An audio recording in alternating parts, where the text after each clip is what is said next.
there a writing craft book on your bedside table? Has it been there for a while?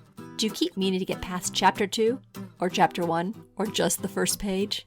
Then the Words to Write By podcast is for you. Hi, I'm Renee. I teach composition and creative writing to college students. My background is in poetry, but I'm working on my memoir. And I'm Kim. I'm trained as a science journalist, but now I'm trying my hand at short fiction. Each week we'll be tackling a chapter of some well-known, but perhaps not so well-read, writing craft book.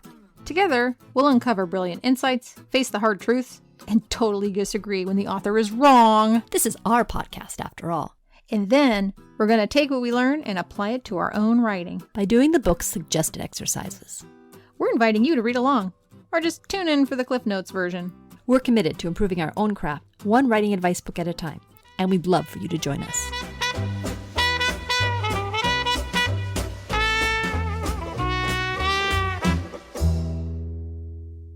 Hey, dear listeners, we have an exciting announcement. As our longtime listeners may recall, back in March on episode 9, we interviewed Bradbury and sci-fi scholar Phil Nichols to prepare us for Bradbury's Zen in the Art of Writing. Now, along with running bradburymedia.co.uk, Nichols has not just one, but 2 podcasts. Bradbury 100, celebrating the centenary of Ray Bradbury, and Sci-Fi 100, where he discusses different sci-fi topics, books, media, movies. Essentially, he's just a big nerd. But we're big nerds too. So guess what? We are on his podcast. So he did a really cool interview with us. Now that we're done with Bradbury's Zen in the Art of Writing, and you can listen to our interview on his most recent episode 38. So thanks, Phil. It was fun. And now onto our podcast. It's a different way of thinking about it. Usually you think a sequel as from, say, one book to another book, a series of novels, like Fire and Ice. But he uses it as a way to link scenes. I think your co-host said something about the meat being the scenes, and I see the sequels as being the sinew that ties them together. If you listen to our last episode, you know all about Bickham's sequel. But do published writers and professional editors subscribe to this Bickham structure? We decided to find out. This is a fascinating concept for me because I'm a real gut editor. I know if something works, I know when something doesn't work, but I don't have an MFA, I don't have an English degree, even I have history degrees. So a lot of times I don't have the terminology. It's only stuff like this where I'm reading about it and then I say, oh, that's describing what I felt when I read XYZ. I'm Zoe Quinton and I run a developmental editing business. I'm at www.zoequinton.com. When you're doing editing, even if you're working from your gut, do you actively look for a reflection or an internalization after an external scene?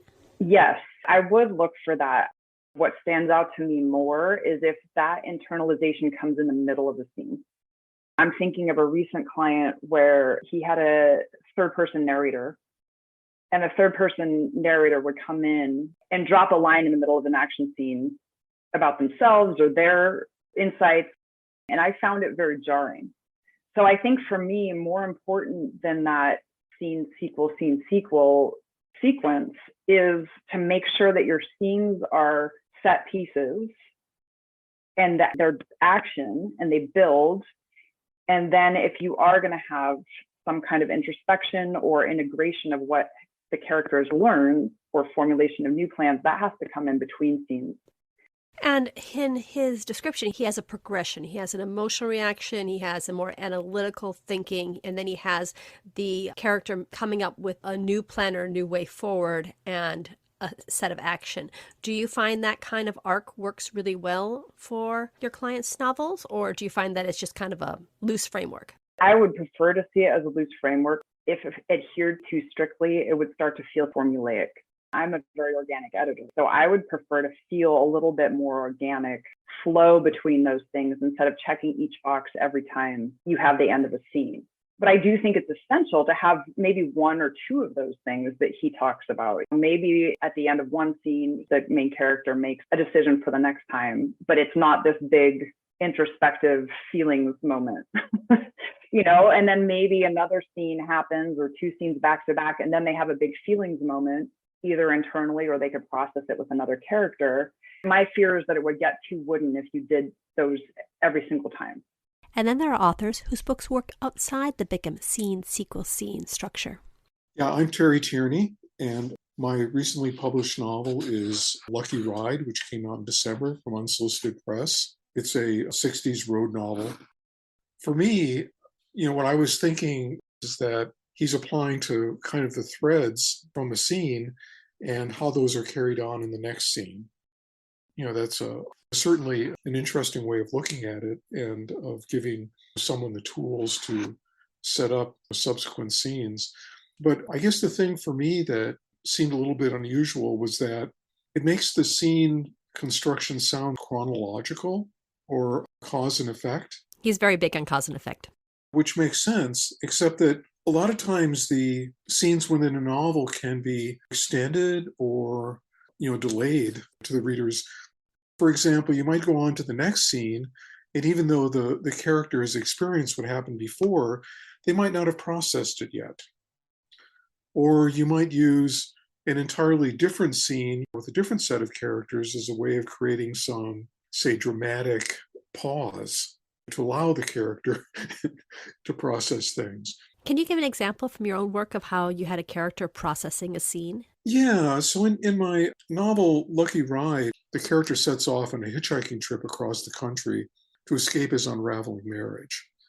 So as he's going through his various adventures on the road and through that arc, he's also processing things that happened in his past. In addition to some of the things that happens, for example, he almost gets arrested in Texas. He almost gets converted to Christianity a couple of times. So as these things are going on, he's reflecting on his marriage and his experience. And he's also having flashbacks to scenes that happened during his marriage. So that as he goes along, he's processing not only things that happen in the present, in other words, the road trip itself, but things that happened prior to his decision to leave, to set off. If Jack Bickham was still alive and he went through your book, he probably would identify many sequels. They don't actually hold the scenes together, but it does hold the whole story together, would you say? Yes, it does. I could have told this story more chronological. Maybe it starts at the beginning of his marriage and goes along, and maybe he sets off on the hitchhiking trip halfway through the novel. The way I chose to do it was since there's a lot of interesting parallels between a road trip and a personal discovery, the arc of a marriage even, it gives it a lot of ways that you can create some interesting parallels and contradictions. Thanks, Zoe and Terry. If you want to find out more, check out their bios and links in our show notes. And now, on to pacing. How do you turn a ponderous story into a page turner? How do you take a Michael Bay-paced novel and make it about more than just one disaster after the next? In this episode, we explain Jack Bickham's techniques to speed up or slow down your story's pacing using a structure of scene and sequel. Today, we're going to focus on Chapter 8. Jack Bickham's scene sequel tricks to control pace. I gotta say, this guy could really use with better titles. Yeah, you really hate his titles. They just make me not want to read the chapter. I guess I don't really think much about it. I'm just like, okay, scene and sequels, controlling pace. What's so wrong with it? Scene sequel, tricks to control pace. That's exactly so I would what it's supposed to do. I would say controlling the pace of your story using scene and sequels. Yeah, okay. I'm indifferent, dear listener. This is just like a Kim thing. This is a science journalist thing where we were basically taught to see jargon that common people go, ooh, I don't want to think about that, and get rid of it. And scene sequel is just jargon words. Even if you agree with Bickham that there's such a thing as a scene and such a thing as a sequel that works this way. And this is the hill on which she will die. Anyway, one thing I liked about this chapter was it started off with him pointing out that he didn't always get this. Once upon a time, there was a young unpublished writer who shall be nameless except that his initials were JMB. I always like someone that can poke fun at themselves. Yeah. So he describes the beginning how he was determined to write an exciting book. So it goes on to say, who decided after having written several unsold novels, he would write the wildest, fastest moving slam bam adventure he could think of. He made a list of exciting, stirring events and wrote the novel from the list. So in other words, he's always been a list man. To his great astonishment and greater chagrin, the novel turned out to be slow-moving, pseudo-thoughtful, and generally dull and insipid. Boo. And he said many years later, what he realized is he had included too much of sequel and not enough of scene. And the idea here is that scenes are exciting, conflicted, densely packed with action and dialogue, and therefore fast reading. Sequels, on the other hand, are thoughtful, can be extended, have summary in them, and are therefore slow reading. The key takeaway here is that scenes speed up your book and sequels slow it down. Right, and that's not surprising. Often writers are told to put things into scenes, not to put summaries in, to make things more exciting. Right, but you can't just have scene, scene, scene, scene, scene. As we've learned from the last episode, you need to string them together with some glue, which are the sequels. Right. So he starts off by talking about the problem most writers run into, which is how to speed along the story. Have you ever, when you've been writing, ever think, I need to speed things up or I need to slow things down? Has that thought even occurred to you? Oh, yeah. There are times when I'm in the middle of my writing and I'm looking and saying, this is going so slow. I don't even have the energy to write it. How is someone else going to have the energy to read it? I see. Okay. And then usually what I do is I cut out a whole bunch of the verbiage and get back to a scene. Right, because I don't really think of these things in these terms. And it makes me think like if I had submitted my book and, publisher took it and then the editor get back to me saying, you need to speed up this chapter. I would be like, what? How do I do that? I don't know. For me, I feel like this is a good revision technique, but maybe not. No, I think it's a great revision technique. What I like about this chapter is that he comes up with a system for how to speed up or slow down your book regardless of the content. Right. So this could work for memoir. This could work for historical novel. This could work for anything. Usually when you think about how to edit your novel, you're thinking about the content itself. Mm-hmm. And this is just simply, no, it's the structure that your novel is sitting in. He tackles scene first, and then he goes into sequels. And the first part is how to speed up your story. And he's got 8 bullet points. The first suggestion is just to remove a sequel. Look through your book, find any scene that doesn't need any kind of transition to the next one because it just happens. So like your hero falls off the cliff at the end of one scene. The second one can pick up with them falling right then and there. You don't need to have anything in between. Number 2, transition, i.e. prepositional phrases like 3 hours later or in New York at the plaza. Like you just throw the reader into the next space in a few words and then there you go, jump into scene. Right. This is like if there's a little bit of a pause or a little bit of a location change between those two scenes, like you're not actively falling off the cliff and falling down, but you actually want to say, where they are at the next stage. You don't use a whole sequel. You just give a transition and move on. I was also thinking that it could be like, after she had thought about the mistakes she made, she went to talk to her dad. You don't have to go through the mistakes or the emotions or anything like that. Right. You can condense the sequel down into a few words. It reminds me of like when somebody cancels on you last minute and then you get that feeling of relief, like, I have this whole day to do whatever I want. That's what I feel like when I hit some of these, sometimes in a book that's a big scene or something, and then they come up with a plan, and I'm like, oh, how much am I going to have to read before I get to the next big thing? But no, the author goes, now she's standing at the door, and you're like, yes, action right away. The next suggestion he has is pretty obvious, which is you cut out some of your words. You look at your sequel and say, does he really need to have to review all of these story events at this time? Do they really have to share all those emotions? Yeah, you just let's just cut it back. It's like your girlfriend, Sure, tell me about your feelings. Oh, sorry, you can cut that out.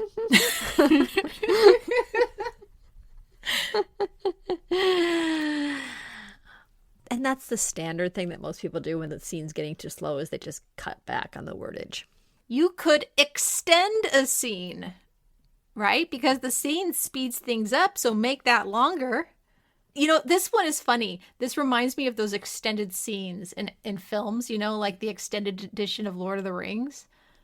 Like, I haven't seen the theatrical release of that, like, I don't know, since the theatrical release. I only ever watched the extended, and those extra scenes are so good. So if your scenes are really, really good, you can keep the pace going by just extending them if it's like a big thing. So you wrote a small scene, but you can make it bigger. Yeah. Next couple ones are, can you find ways to raise the stakes? And number 6, can you increase the scene-ending disaster? So, yeah, those are pretty obvious ones. If you want to make it more exciting, you just pump up the excitement, either by raising what's at stake or you make the disaster bigger. Yeah. I found number 7 to be actually kind of interesting, which is to look at the timing behind your disasters you have chosen. Yeah, that one was interesting. He says, set up a disaster so the hero has a week or 10 days to react, when it might be possible to change the disaster only marginally and make it one which requires a sequel and new action right away. Yeah, a lot of the most exciting movies, if you look at the actual time frame that they happen over a very short amount of time. Some of them have a ticking time clock, right? Right. So, like, if he has to rescue the girl in 24 hours, it's going to be a lot more exciting than if he has 3 weeks. Right. Or his heart's going to explode if he doesn't keep moving. I forget what movie that was. It was pretty awful, but Yeah. Finally, the last one is changing the protagonist-antagonist's assumptions or plans to tighten the scene. Right. Like, I mean, I say the word right. I don't really get this one. So wait, I mean, if you figured it out, Kim, you... This is the point where I have a scene where character A has to convince character B to do something. So you get this long back and forth about how to get this person to do this thing. But if you basically move that first person so they're already amenable to it. Like, for example, let's say our hero wants the heroine to marry him. And if she's not on board, he has to give a whole bunch of reasons to get her into it. If basically she's been kind of angling for it anyway, you're going to go a lot faster. Right. So you could cut out essentially the middle man. You know how we were earlier doing like the different twists and turns within a scene? Mm-hmm. Maybe remove some of those? Is that what you're saying? Yeah, and that will make the scene go faster, especially if there's a whole bunch of stuff you have to work through first to get to that action point. But you're not changing the setting or anything. You're just basically bringing the characters in already prepared to do this next thing. So I would say that's risky, right? Because I can tell when they agree to things too fast.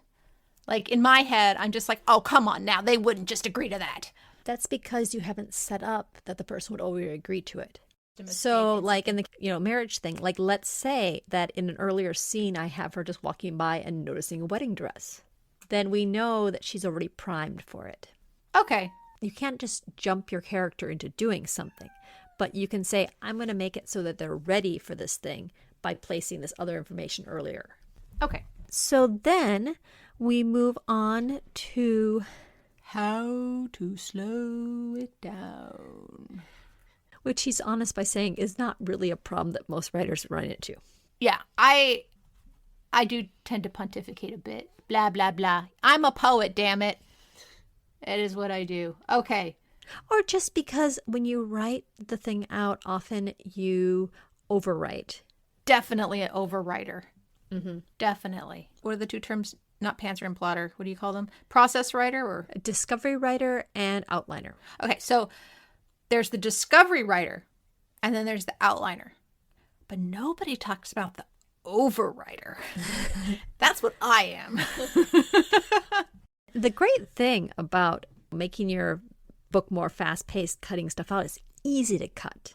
Cutting is so much faster than what this is to slow stuff down. You actually have to generate more content. Oh, and cutting is so extremely satisfying. I love cutting. Yes, it just gets tighter and tighter. He talks about why you'd want to slow things down, where events gallop in on the tail of other events. Story people don't even seem to find the time to think. Things happen so fast and furious that it almost gets ludicrous at times. So he's talking about being too exciting, but what I find in a book like this isn't that I get excited, I get exhausted. I get reader fatigue where I just don't have the energy to keep going. And so the idea of slowing things down isn't because you're decreasing the overall excitement level of the book. You're just making it so you're giving the readers a bit of a rest so they can recoup and get ready for the next exciting thing to happen. A kind of scientific way of thinking about this is that you can overstimulate. Well, that's the parenting thing. You can overstimulate a child, but you can run an experiment where everything is ramped up and there's no way to ramp up the system anymore. You know, this is interesting. I don't know if I've mentioned this before on the podcast, but one time I was in a workshop and, I wrote a scene of probably some messed up thing my dad did. and then I put some humor in because that's what I do. But I guess I lingered on that intense moment for a while. Maybe it was for like a page or two. And then I cut to some humor. The workshop leader was actually really happy with that. She said, I really liked the humor in there because it allowed us a chance to come down and take a break. So it might be helpful to know that sometimes your scenes are also in a high emotional state for the reader, right? And they, like you said, need a break. And so it's good to sometimes bring them back down, maybe with a sequel.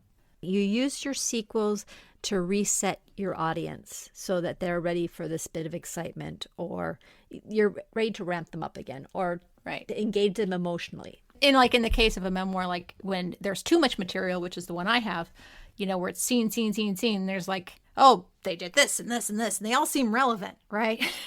When they're not all relevant, I need to cut some of those scenes. When you've got a lot going on, it probably exhausts a normal person who hasn't had all that crazy stuff in their life. This is something that might not be noticed when you're reading for critique group or someone's just reading a chapter at a time and they've got a lot of time in between. This is something I think you can only see when you get that final manuscript there and you have someone read it from start to end. Yeah. So let's talk about the way he says to slow things down. And a lot of these are almost opposite of how you speed stuff up. But it starts off by look for scenes that you might possibly cut entirely, telling them in sequel, which means, as opposed to just writing out a scene, just summarize it. Yeah. You don't need to always put things in scene. This is an issue I have where you're trying to follow the rule of the show, no tell. And so you skip sequels thinking everything needs to be shown when that's not always the case. And he says when you do this, what you're looking for is the weak scenes. Even though you're thinking that, I need to slow it down, I need to slow down the action. You don't want to knock out your big scenes because those are the heart of your story. You want to take something that's more minor, a side character, or Fred goes to the bank to get a loan, something like that, and just summarize it. Yeah. So the next one is to create a short scene. Make it so that the time period in which things are happening in the scene is shortened so that the scene doesn't play out too long. Right, because there's less space, you don't quite get as much into the conflict. You're spending less time. And he says story time. You're not there for hours and hours. You just shrink it to an hour. Yeah. Or, maybe a few lines of dialogue. Mm-hmm. Again, you're making it shorter to slow down the reading, which is kind of interesting. Similarly, you can start your scene in the middle of things so you don't have to go through all the other conflicts. Yeah, you could summarize it up to a point and then get to the juicy bit. You're just cutting out that energy that people have to devote to conflict.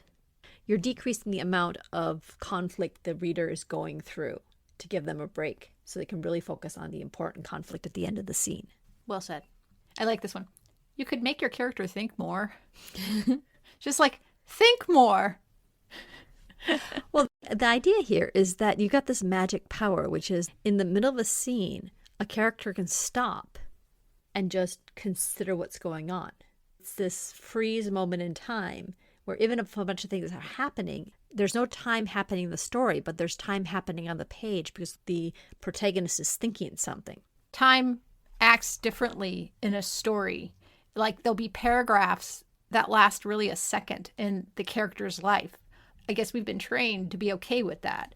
We'll read paragraphs and paragraphs of thought, and then they just say the next thing. Although that would slow your story down way too much. I have to jump to the example he has at the back of the chapter because it just was so much fun. This is up there with Fanny the stripper scene for just some very good wordage. No, it doesn't match Fanny the stripper. But he's talking about the student they had that had written a book and was basically 30,000 words short of what he needed. This is a problem that will never affect me, ever, ever, ever. But the student was trying to increase the amount of words, so he had this big scene where a missile is coming out of the silo. And he decided to slow it down, which makes sense. Like, this big moment is happening. You give your character a moment to be in shock at how serious this is going to be, okay?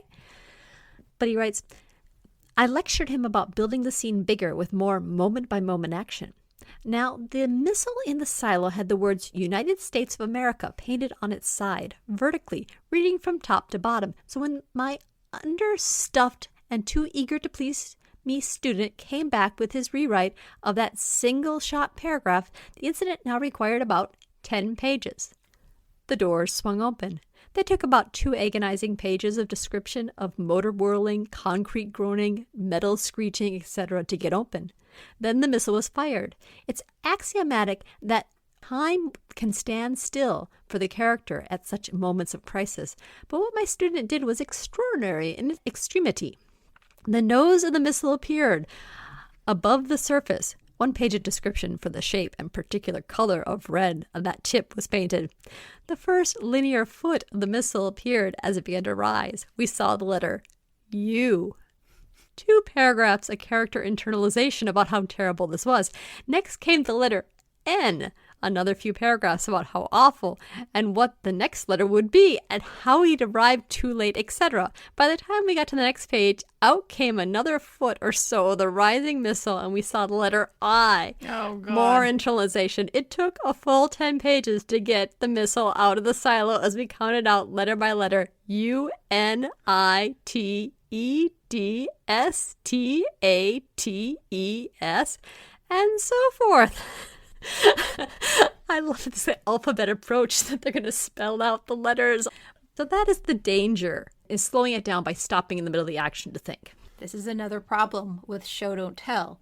Is people think to show and they go overboard, but they've slowed it down and then threw in all these sequels and all this stuff when he just needed to heighten the tension a little bit. And that's why this can be harder than making things faster, because you're actually having to generate new content.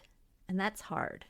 It is hard. It is hard, especially since that sounds like it is climax. Mm-hmm. Yeah. So number 5 is look for ways to build in more breathing time for your viewpoint characters between scenes. Bickham actually says you don't have to make the disaster quite as much of a disaster. There's a scene where a child falls through the ice, but instead of having the child fall through the ice, you just show the ice cracking and the parental figure grabbing the child. So it's still exciting because, we're worried about someone falling through the ice, but we don't have to deal with all the repercussions of a rescue scene. Well, it says the main way to do this by changing some of your scene goals or disasters so that the character will have more time for sequel before he is forced by story circumstances to act again. Okay, I see. So it's not decreasing the tension by decreasing the disaster so much as it's by giving the character more space to sequel in between. Giving more time in between events so that the character does have more time to think through things and have a longer sequel. All right, number 6. Study your existing sequels and consider expanding one or more or parts of them. So just like the extended scene, you could extend the sequel a little bit. And I guess that's an obvious one because the longer the sequel, the more it'll slow things down. And using what he said to have in a sequel, you can say, well, is there enough emotion? Is there enough thought? Is there enough, decision making? You just kind of go in and add a paragraph here, add a paragraph there. Yeah. Bickham says that you can even move back as you expand your sequel to actually require you to jump back. Maybe something is happening in the thought process that's so important that you have to go back to your emotions again. Right. So then number 7, changing the nature of some of your existing scenes so they don't really function well as scenes any longer. What? Wait, what? Slowing the pace by changing the nature of some of your existing scenes so they don't really function well as scenes any longer. Or making the scene-ending disaster subtle. Oh, so the character simply walks away in a state of befuddlement. I have done this in real life multiple times. I had a student, and he had a bunch of group of friends with him, and they were trying to mess with me, like as a teacher, I guess. They thought it was funny. It was weird conversation. And they said something really weird to me, and I just walked away. I'm like, I'm going to go eat my lunch. And then afterwards, you're like, damn it. Those jerks. Well, no, I knew I was already thinking that. And then I was like, this is really awkward. I think I'm just going to leave now. What I got out of this is all those things he was telling us not to do in our scenes earlier. He said, well, if you kind of let yourself do that, if you make it so that the scene goal isn't quite obvious, or you don't quite build the conflict as much, or you don't obviously show the disaster, then it will slow things down, and you might decide you just need that. Although you shouldn't write your scenes that way to start with. There's a lot of this going on in this book, man. Like, you've got, do this. You must do all these things. In the next chapter, okay, you don't have to do all those things. You should do all those things if you're not practiced. And then the next chapter, you could totally not do any of those things if you just want to do this one weird trick. It's kind of wishy-washy. And also, he doesn't really give examples throughout this whole thing. There are no examples. I'm just like, rule. Who's going to remember any of this when they go to write their book? 2 points there. First, he has to say there are exceptions because nobody writes exactly like he says in this book. If you wrote your novel exactly like he said with your scene and structure and all those deals, no one would want to read it. As a writer, you need to be able to play with this stuff and to modify things to make your story work. Right. You have to have exceptions. But the second one about not having examples, I think this is a really good chapter to have on the shelf when it comes time to revise your novel, to basically pull out this set of rules. And as you're reading through, if you need to speed it up, take a look at those options there. If you need to slow it down, look at these other options. But it's not a fun chapter to read, despite the bit about the rocket at the end. The bit about the rocket, well, yeah, that was pretty funny. We have a list of reasons why people tend to write too slow. And I found most of these to be stuff he's already covered. But the two that I liked, number 3 and number 4 on that list, which is, first of all, people don't realize how easy it is to get to 60,000 words or more. And so they end up just stuffing the book with sequel. I can see that. And the other one is that writing scene conflict is hard. As a writer, it's exhausting too. And we had an episode on something called Purple Prose, if you have not read it. And so number 2 on this list, I think, harkens back to that. Beginners focus on their interior life of the character's thoughts or feelings, failing to understand the reader's yearning for outside action of some kind, played on stage in the story now. So number 5, too many beginners want to be poetic or philosophical. So they write overblown sequels to wax rhapsodic about character emotion or bombast about their profound ideas. And I wrote a little note that says, yikes. The problem is when you're young, you think your thoughts are profound because you haven't heard anyone say them yet. But that's because you haven't had the experience yet to hear people or read a lot of stuff that they've already covered these ideas. But also, writing allows you to explore ideas, and you're going to put those ideas on the page. The problem is when you're attempting to mimic a style and be poetic or philosophical. That's really painful. Yeah, and again, like I said, my beginning creative writing students will try to sound like Shakespeare because he was famous. And they think, oh, well, I'll try my hand at it too. And unless that's the assignment to write a Shakespearean sonnet, I tell them, I say, if I want to read Shakespeare, I'll read Shakespeare. I won't read your version of Shakespeare. The other issue I had with this chapter is that there's no exercises for us at the end. Yeah. And this is a global strategy for a book. I don't have a whole novel to go through. And even if I did have a whole novel to go through and look at this stuff, it'd be way too much for an exercise. Right. It's hard to judge pacing by just a chapter. Mm-hmm. But what I did do is I found a piece that I'd been introduced to in a writing workshop many years ago. So this is from, I believe it's a short story called Triptych by Danzy Senna. And he wrote 3 versions of a story, varying certain details, but the plot is roughly similar. The example was given to us as how to go from exterior to interior. It's not an action sequence, it's not a mystery, it's not a thriller, it's actually much more artful, which I kind of like. And I'm going to read the 3 passages. In a way, it is scene and sequel here that he does, or that she does. And you can kind of see how a sequel can expand and change the feel of the piece. 1. Cherries in winter. Aunt Mabel made all the food. She and Uncle Gus drove from Syracuse this morning with a whole trunkload of steaming Tupperware. Have you chosen a major? Gus asked her from across the table. Fine arts. Better than crude arts. He snorted with laughter. Andrea just nods and takes another sip of wine. Peaches in winter. Aunt Grace made all the food. She and Uncle Brian drove all the way up to the city this morning with a whole trunkload of steaming Tupperware. Have you chosen a major? Brian asked her from across the table. English literature? Uh-oh, you know what that means, James, he said. She'll be moving back in after graduation. He snorts with laughter. All these liberal art kids do nowadays. The thought of moving back here after college had filled her mouth with the taste of metal. She takes a sip of sweet tea, trying to wash it away. And finally, plums in winter. Aunt Rose made all the food. She and Uncle Izzy drove down from Boston this morning with a whole trunkload of steaming Tupperware. Have you chosen a major? Izzy asked her from across the table. Women's studies, she said. Uh-oh, Dave, Izzy says, smirking at her father. Sounds like trouble. Should have sent her down south for some college. She wants to say to him what she has learned, none of it in class. Some women are born to play dumb. Some women are too smart for their own good. Some women are born to give, and some women only know how to take. Some women learn who they want to be from their mothers, some who they don't want to be. Some mothers suffer so their daughters won't. Some mothers love so their daughters won't. She wants to tell him that she has lost the one thing tying her to this scene, that nothing binds her to this anymore, that she is light and she is free and she is mourning not just her mother, but her prison too.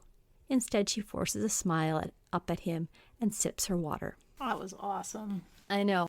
That's just a section of the story. But what I was thinking is we could use this as an inspiration.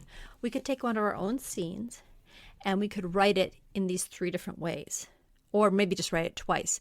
But using sequel or some of the other techniques he explained to speed up or slow down the scenes. So maybe we should start with in the middle, and then we should figure out a way to speed it up, and then we should figure out a way to slow it down. That's good. And then you get to practice. So we're going to go and we're going to do the activity, and then we're going to come back and we're going to workshop this. And one of our responses and our workshops will be on this episode, which will be in a few seconds. But if you want the other person's workshop, the extended version, you go to our Patreon page where you can become a member and you can listen to our bonus podcast. Yep, and so that's our basic subscriber level, but then we're also offering more stuff on our Patreon site if you really want to improve your craft. If you go to our Patreon site and sign up at our Pinto level, we will include a very detailed description of this exercise with examples and things to help you along and things that we learn while doing it that we might realize we did wrong the first time, as well as Renee's snark notes for the chapter we just read. Yeah. The show notes are really just notes on the episode that you just listened to. But if you want a study guide for this chapter, you get the snark notes. And this is actually a pretty good study guide because it really is a checklist of how to go through your novel and check for pacing. Yeah, I put a lot of work in. I find examples. I'm big into examples. I don't like it when people are really general or vague and then they don't follow up with something like specifics. So I throw that in there. And then finally, we're offering a new tier, our Azuki the Boss level. And that's if, in addition to just reading about these exercises, you're really stoked to write these exercises and you want our feedback. And so you can check out our Patreon site and see that. But I think now we will get to our writing. Yeah. Hi, and welcome to our exercise portion of the podcast. Today, we're going to read Kim's take on taking a sequel and using it to slow down the pace or speed up the pace, according to the chapter we just read. And then in our bonus podcast, Renee has a scene from her memoir that she works on slowing down, and we could discuss how she went about doing it and how it worked or didn't work. And now on to my sequel. This is from the beginning of the book, where we have the character Sufi looking out at a tower and seeing that there's this beam of light signaling that the heroes were coming from the other world to have a quest. And she decides she's going to be the one to open the portal. So the next scene after that is her going to the magistrate and saying, I should be the one to open the portal. And the magistrate saying, nope, we're not going to open the portal until one of the adult magicians or priests get back to open it. And though this sequel is meant to happen right after Sufi leaves the magistrate. Do you know which guidelines you used for this first version? So I first have just the sequel as is. I was going to start with that, and then I could talk about what stuff I did modified. Okay, cool. And I wrote the sequel to fit a Jack Bickham sequel. So we've got emotion, we've got thought, which includes like a rehashing and analysis, planning, and then we've got a decision and action. Do you understand me? Asked Lenora. Sufi managed to nod and walked out of the magistrate's office. She kept her face a mask, but inside she was roiling with emotions, outrage, feeling frustration, and self-righteousness, punctuated by snide insults at Lenora, her family, the short-sighted townsfolk of Inanak, her old teachers at the magic school, anyone to keep her from letting the misery that was stewing beneath it all from rising up and overwhelming her. Lenora was just going to leave the heroes stuck between worlds until the priest or her uncle returned. That could be days, maybe weeks. In the meantime, those wrongs the heroes were meant to be righting would just keep happening. Unless, a horrible thought struck her, the divine wisdom decided to send the other worlders to a different hero's shrine. And then Sufi would be stuck, gathering herbs for her uncle, making potions for rheumatic farmers, and teaching their children rudimentary magic until she was old and as gray as the town itself. This morning in the tower, she'd been so certain that this was her destiny, and now that shiny hope was fading. Sufi's mask began to crumble, and her eyes got watery. No, she hadn't been wrong. She couldn't be wrong. The heroes were meant to come to Inanak, and she was meant to let them out. But she needed some help. She went to find Havlin. So that's a pretty straightforward sequel. Hits all the main points. And actually, it's not terribly slow. I think if I were writing this, that would be kind of the one I'd use because it fits the right amount of pacing. Yeah, actually, as a sequel, this does do everything Bickham says to do. You've got the internalization, you've got the emotion, she's frustrated, you've got her planning, and then she makes her choice. So then I was looking at this and deciding this first chapter is going on way too long. I just need to get Sufi to get those darn heroes out of the portal. I don't want to muck around with all this stuff. Yeah. I looked at the sequel and I thought I could basically cut out a whole bunch of it. That was the big thing, cut out all those various steps that a sequel has. And then also I decided to use this method of realigning the protagonists or the other characters' mental states, so that they were already further along, so it didn't require as much, not conflict, but evolution of idea. Mm-hmm. And so specifically, I decided I would put Sufi in the point where she didn't need to have that crisis and that resolution, where she was already kind of leaving Lenora's office with a plan. Do you understand me? Asked Lenora. Sufi managed to nod and walked out of the magistrate's office. She kept her face a mask of accepting compliance as she walked down the hall, out into the courtyard, through the gatehouse and over the bridge to where her friend Havlin, the ranger, waited. Did she say yes? He asked. Sufi shook her head. We're doing plan B. So much shorter. Very short. It is down to bare bones. There's not much else you could cut beside the ranger, just because you didn't even mention who Havlin was in the previous one. So I guess you could cut out 3 more words or 2 words, but man. So this is interesting. I think this actually changes the character a little bit. Right. I had to change Sufi's character so that she wasn't going to have all that emotional, I skipped out that entire emotional arc that she had right there. Made her a person that would talk to Lenora and say, okay, she won't let me do it. I'll do it another way. Yeah, exactly. Like in this first one, we get to know her more. We get to know what the stakes are. she's overwhelmed, but she's also just kind of desperate in the sequel. But in the next version, she more is like a soldier, right? Or she's more like very stubborn. I mean, she's less of a round character. I kind of like react to this character in a way I like, because I like the strong female protagonists in like sci-fi and fantasy, and a lot of them are like this, right? Where they're like, fuck it, I don't care, I'll do what I want. So what I would do in this case is I could move some of the arguments that she had about having to let the heroes out now and the divine wisdom changing his mind or some other thing. I can move all that to the conflict scene beforehand with her discussion with Lenora.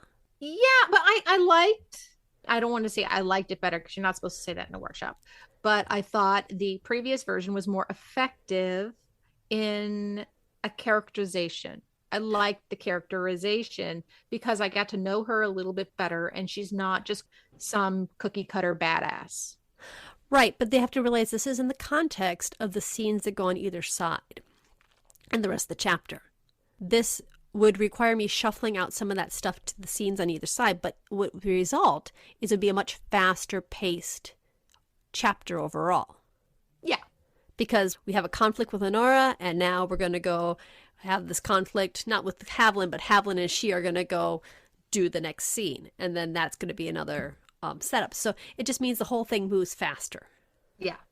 And I think whenever you cut back on a sequel in order to put it to the next scene, you're going to lose characterization. Mm-hmm. I mean, I could see both of these versions in a book, like in different books. With some books, things are a little bit slower and there's a lot more characterization. In other books, just let's go, let's do it. And it's interesting because that's going to change the character too. It didn't even occur to me that that's the case, but it's true. Like, this is a semi-different character. And if the character is someone who's very stubborn and just let's go get him, that's going to speed the book up. Someone who sits around thinking about everything all the time is going to be a much slower book. Right. So your character is going to kind of choose the pacing for you a little bit. Yeah, but I think we're looking too closely at this particular sequel. Okay. When you've got your full book, you've got plenty of time to develop this character in other spaces, or you can develop this character during a scene.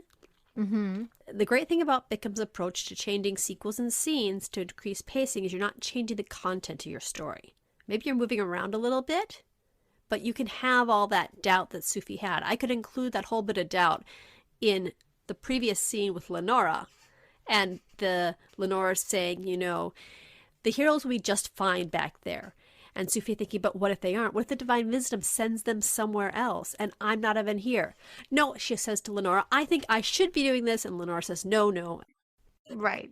But we bumped that internalization into the scene as opposed to the sequel. You have a third version here too. Yeah, then I slowed it down. I wanted to figure out a way to emotionally slow it down, because in my original sequel, we're still moving very much forward. Like, things are still happening, we're building, and we jump out to the next scene. Here, I wanted to actually just kind of go more for introspection, and it would probably require more ramping up to get the story back going in the next scene. So here, I purposely wanted the whole thing just to slow down. Do you understand me? Asked Lenora. Sufi managed to nod and walked out of the magistrate's office. She kept her face a mask. Behind it, Lenora's voice continued to echo. When you're young, everything feels like it must be now, now, now. When you're older, you'll see the value of a little patience. When you're older, you're going to look back at the time in Inanak and appreciate being free from distractions, grateful for a chance to focus on your studies. The parting words from her advisor, Professor Shabala. A kinder version of what her grandfather sent off. Your uncle will send me a message when he feels you are ready to retake your exams. You're going to be a fine wizard. You just need to buckle down, her mother. I was a bit of a late bloomer myself, her father. Your spells would work if you spent more time practicing, less time daydreaming, her sister. Too bad you can't be a warlock like me, her brother. Why do you even want to be a wizard? You should come out to the pewter mugs. There's a great bard performing tonight, her friend. Sufi, your grandfather, and we have been talking. A sharp wind hit her face, drying the tears that had flowed without her realizing. She'd come back to the tower. In daylight, the divine wisdom's beacon was hardly a shimmer, but she could still feel it, sending shivers through her skin. I wish I could be like you. She'd spoken those words to her grandmother, usually after she'd been regaled of the story of the sorceress's adventures with the otherworlder heroes of her youth. I wish I could be like you. It's not wishing, she'd replied. It's about doing. Sophie closed her eyes, took a deep breath, opening herself to the magical disturbance of the semi-opened portal. It flowed into her, making her knees tremble, her teeth chattered. It's about doing. Sophie opened her eyes. The mask was gone. Her face was puffy and tight and anxious. The face of someone who was done with wishing. It's interesting because it's like internal scenes going on in her brain. Right, but by definition, it can't have an internal scene. Right, I know. But it's making thoughts into scenes in the sense that you're sharing dialogue from a previous scenario, but it's a list of them. I meant to take out all those elements of a Bickham sequence. I took out a lot of saying what her emotions were. I just had people's words. I took out her thinking about what everything meant. I just had her listening to those words and those thoughts running through her head. And I took away her actually formulating a plan or any sort of action other than that she was done wishing. Right. I like that ending too. This, again, her character is a little different. Here, her goal is different. Like before, we're not quite sure what she's going to be up to, but she has a clear plan and it involves somebody else. This one, she's acting out of more desperation. Yeah, I'd have to have everything set up for the plan with Havlin afterwards. It would slow things down because I'd have to add more information for the reader to restart the adventure. Right. There's going to be a whole other scene with Havlin. Like we're going to have a whole scene. He's going to have to argue with her. It's going to have to end in a disaster. There might even be another sequel in there, depending. Maybe it breaches her more to this point too, where now she's just so desperate. She's going to go rogue. It's interesting in terms of pacing, because the thoughts were pieces of dialogue. I feel like the first version is slower because she's talking about things in her head and she's ruminating over her worries. These worries, though, in this last version are more things that would end up in scene. These are the scenes of her life replaying in her head. The narrative distance between these thoughts and those thoughts of the first version, she's more distant from them. She's thinking of things in generalities, right? But this one, anytime you have specific dialogue, I would consider dialogue showing, not telling. And so in a sense, these are almost like mini scenes. And they're very powerful because they are dialogue. And I feel like she's getting smacked in the face every time, which I'm sure that was what you had in mind when you did it. It worked out really well. I don't think the goal of slowing down your pacing is meant to kind of lull the reader. I think it actually can engage the reader quite a bit. The triptych piece that we read, and I don't have it visible, but the part that it slowed down was a long dialogue in the protagonist's head about exactly what she'd learned in her liberal arts thing. And it was actually some pretty powerful stuff. In fact, it ended on the basic idea that now that her mother was dead, she was never seeing these people again, which has a punch. But it also slowed things down because we were outside the dialogue at the table. Any of these pieces, I have seen this played out in different books. So I'm not trying to say any of this is boring. All three of these are equally valid. Which one are you most likely to choose for your book and why? That's the thing. I think it depends on the overall chapter when it gets done. I see. Probably I'll go with the first one because I'm just trying to transition with enough information about Sophie, but maybe I will move that information over to the scenes and get the really short sequel. I doubt that I will go with the last one because I might save that emotional punch for later on. But I think it's context. Like you said, they're all valid. It's just what works for your story that you have in front of you. Right. Yeah, you've got some lines in there are just, man, people are cruel to her. It's effed up, man. It's a brutal society she lives in. if her family's treating her this way and everyone else is treating her this way, you could just use one line of this dialogue in her head, any of them. These are all so electrically charged that they could stand on their own, but they work in a list, but they could also stand on their own. I think as a writer, we know all this stuff, and it's just a matter of what stuff we choose to use where. Exactly. You did a better job than I did in pacing. Like, I kind of didn't quite get it, but I can see it now. I did start this by thinking, well, maybe I'll go back to one of the short stories I was working on. I had a hard time because I'd looked at stuff that was already polished, and there wasn't any place where I could really see to expand or contract. Mm-hmm. And so I actually went ahead and wrote this scene afresh, or the sequel afresh. I knew I needed it. The original version of my opening chapter is presented differently. Mm-hmm.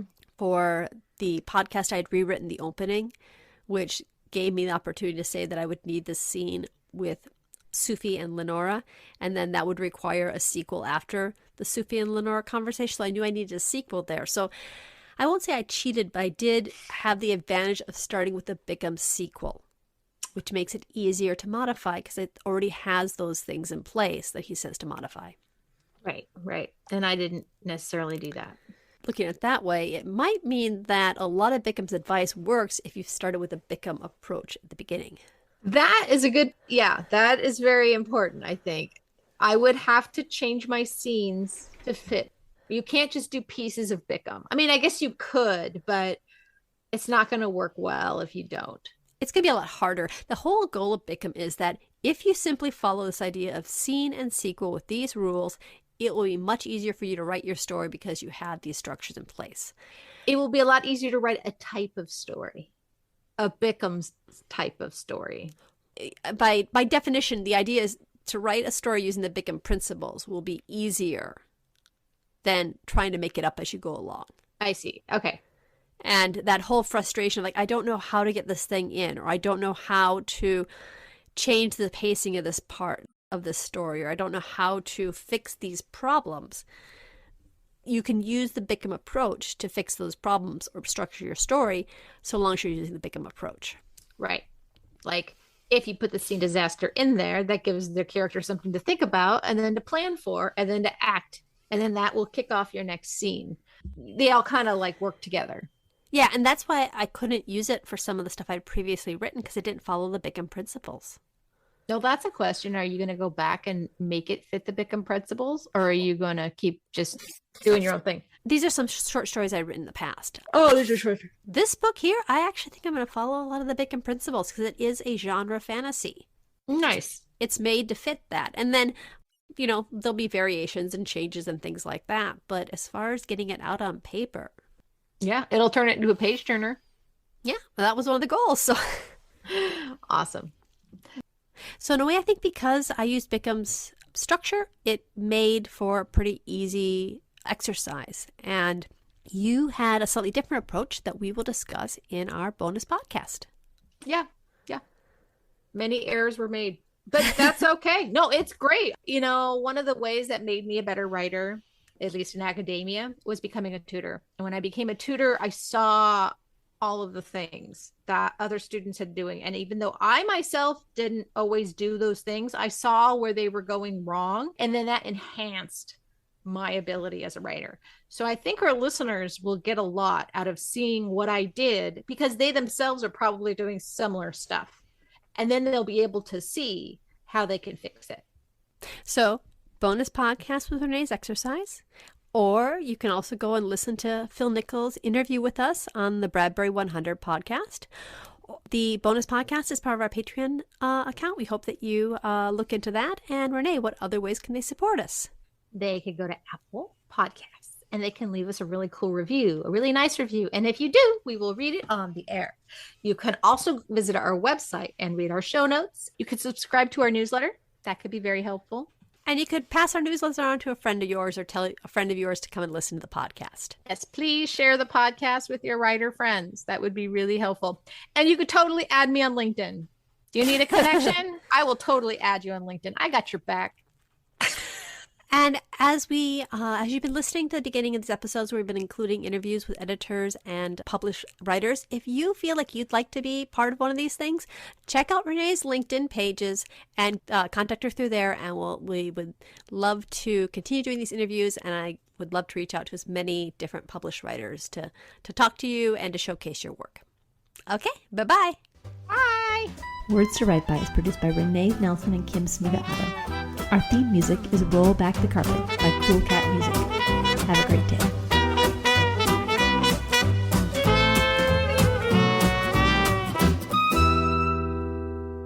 And now we have the leaf blower. And now we have the leaf blower.